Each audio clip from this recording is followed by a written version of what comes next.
Paytm வழங்கும் இண்டாய் Chennai lid fest வரும் April 5 மற்றும் 6 தேதிகளில் சென்னை மீனம்பாக்கம் ஏஎம்ஜெயின் கல்லூரியில் நடைபெற உள்ளது. அனைவரும் வருக, அனுமதி இலவசம். இண்டாய் சென்னை லிட் ஃபெஸ்ட் 2025. அனைவருக்கும் வணக்கம். இன்று 10ஆம் வகுப்பு பொதுத் தேர்வு ஆரம்பிக்கப்படுகின்றது. ஏப்ரல் மாதம் 15ஆம் தேதி வரைக்கும் தொடர்ந்து இந்த தேர்வு நடைபெறும். மாண்புமிகு தமிழ்நாட்டு முதலமைச்சருடைய வாழ்த்துக்களுடன், மாண்புமிகு தமிழ்நாட்டுடைய துணை முதலமைச்சருடைய வாழ்த்துக்களுடனும் ஏறத்தாழ ஒரு 9,13,000க்கும் மேற்பட்டிருக்கின்ற மாணவ செல்வங்கள் இன்றைக்கி தேர்வு எழுத இருக்கிறார்கள். தனித்தேர்வுகளும் இருக்கின்றார்கள், சிறையிலிருந்து எழுதக்கூடியவர்களும் இருக்கிறார்கள், மாற்றுத்திறனாளிகளும் இருக்கிறார்கள் என்று சொல்லும் பொழுது கல்விக்கு அதிகப்படியான ஒரு முக்கியத்தை தரக்கூடிய தமிழ்நாட்டில் தேர்வு என்று வரும்பொழுது அதை எப்படி முறையாக நடத்த வேண்டும் என்று மற்ற மாநிலத்திற்கெல்லாம் எடுத்துக்காட்டாக இருக்கக்கூடிய ஒரு மாநிலமாக நம்முடைய தமிழ்நாடு விளங்கி கொண்டிருக்கின்றது.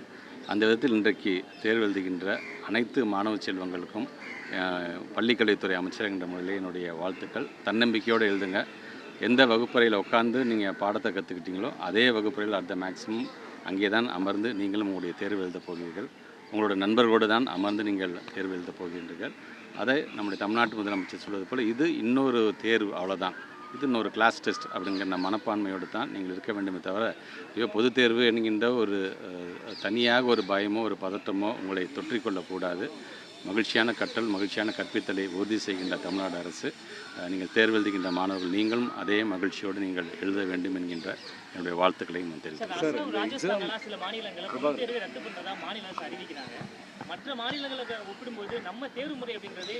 நமக்கான ஒரு மிகப்பெரிய ஒரு பெருமை அப்படிங்கிறதே பார்த்திங்கன்னா நம்முடைய தேர்வு முறைங்கான அந்த பெருமை நம்ம சொல்லலாம்.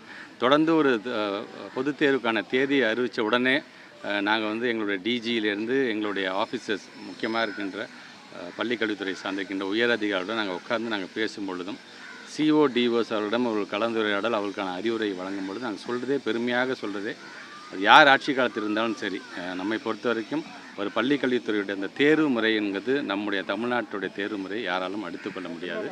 நான் மற்ற மாநிலத்தை நான் கம்பேர் பண்ணி சொல்கிறதை காட்டிலும் எங்களை பார்த்து நீங்களும் அது போன்று நீங்கள் பின்பற்றினீர்கள் என்று சொன்னால் ஒரு அறிவு சார்ந்த ஒரு நல்ல சமுதாயத்தை உங்களாலும் அமைக்க முடியும். ஏன்னா தமிழ்நாட்டில் இருக்கின்ற பிள்ளைங்க மட்டும்தான் எங்கள் பிள்ளைங்கன்ட்டு இல்லை, இந்தியாவில் படிக்கக்கூடிய பள்ளிக்கூடத்தில் படிக்கக்கூடிய அனைத்து பிள்ளைகளையும் எங்களுடைய பிள்ளைகளாகத்தான் பார்க்கின்றோம். அனைவருமே சேர்ந்து வளர்ந்தால் ஒரு நாடு வளருகின்ற விதத்தில் தான் இதை நான் சொல்கிறேன். சார், வெயில் ரொம்ப கடுமையாக இருக்குது. ஸோ நம்ம ஃபஸ்ட் ஸ்டாண்டர்ட் படிக்கிற குழந்தை கூட நெக்ஸ்ட் மந்த்து தான் எக்ஸாம் நடத்துகிறோம்.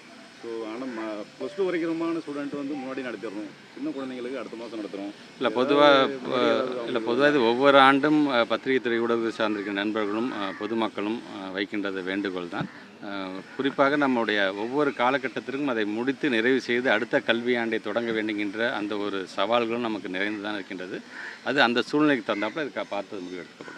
ப்ரீபோன் பண்ணுறதுக்கு ஏதோ வாய்ப்பு இருக்கா சார்? இல்லை, கலந்து ஒவ்வொரு சிஓஸ்டையும் பேசிட்டு அதுக்கான ஒரு கால் எடுத்துக்கலாம். சார், நேற்று இந்த எக்ஸாம் சம்மந்தமான மீட்டிங்க்கு ப்ரைவேட் ஸ்கூல் டீச்சர்ஸ் சப்போர்ட் பண்ணல, ஒரு 35% டீச்சர்ஸ் வரல அப்படின்னு சென்னையில் தகவல் வந்திருக்கு. சிஇஓ கூட வாய்ஸ் நோட் போட்டிருக்காரு, கோஆப்ரேட் பண்ணலான்னு சொல்கிறாங்க. அது செக் பண்ண வந்துட்டாங்களா? சரி, இல்லை, இப்போ நம்முடைய பத்திரிகை துறை ஊடகத்துறை சார்ந்திருக்கிற நண்பர்கள் கேள்விக்கு இப்போ எங்களுடைய சிஓவே அதுக்கு வந்துட்டாங்கன்னு சொல்லுவாங்க. அங்கொண்டு இங்கே ஒன்றும் சிறிதாக ஏதாச்சும் பிரச்சனை இருந்துச்சுன்னா உடனடியாக அதை தீர்த்து வைக்க வேண்டியது எங்களுடைய கடமை. அதையும் எங்களுடைய சிஓஸ் அதிகாரிகள் அதை செய்து கொண்டிருக்கிறார். இதை கடந்து என்னுடைய நாலேஜுக்கு எந்த இஷ்யூஸ் எக்ஸாம் சார்ந்து வந்தது என்று சொன்னால் இமீடியட்டாக அதை அட்ரஸ் பண்ண வேண்டும் என்று நினைக்கக்கூடியவனா. அந்த விதத்தில் வேறு ஏதாச்சும் இது மாதிரி வந்தது என்று சொன்னால் உடனடியாக என்னுடைய கவனத்துக்கு கொண்டு வர வேண்டிய அந்த கடமையும் உங்களுக்கு இருக்குன்னு எதுக்கு நாடாளுமன்ற கூட்டுக்குழு நிதியை கல்விக்கு தேசிய குழு ஏற்றுக்கொள்ளுங்கிறதுக்காக நிதியை எல்லா விஷயத்துலையும் தான் இது அவங்க மிக ஆதங்கத்தோடே சொல்லியிருக்கிறாங்க. கேரளா மாநிலமாக இருந்தாலும், வெஸ்ட் பெங்காலாக இருந்தாலும், தமிழ்நாடாக இருந்தாலும் ஏதேதோ காரணம் சொல்லி முதல்ல பணத்தை கொடுக்காத நிறுத்துறது மிக மிக தவறு என்று அந்த கூட்டுக்குழுவே சொல்லிக்கிட்டு. இதுக்கு மட்டும் இல்லை, எந்த ஒரு சட்டம் அவசரமாக அது வக்பு வாரிய திருத்த சட்டமாக இருந்தால் எந்த சட்டம் கொண்டு வந்தாலும் பார்த்திங்கன்னா இந்த ஜாயிண்ட் ஆக்ஷன் கமிட்டின்னு போகும்பொழுது எல்லா விதத்தையும் பார்த்திங்கன்னா ஒன்றிய அரசுக்கு ஒரு அறிவுரை சொல்கின்ற நிலைமையில் ஒன்றிய அரசு இருந்து கொண்டிருக்கின்றது. அப்படி போட்டு அறிவுரை இல்லாமல் மக்களுக்கு என்ன தேவை என்பதை வழங்க வேண்டியது ஒன்றிய அரசு அவங்களுடைய கடமையாகத்தான் நான் பார்க்கிறேன். ரிசல்ட் எல்லாம் அறிவிச்சிருக்கிறீங்க, அந்த ஷெட்யூல்லே வந்துடும். கண்டிப்பாக 9, 19 2 நாட்களில் 12ஆம் வகுப்புக்கும் 10, 11 கண்டிப்பாக வந்துடும். தேங்க்யூ.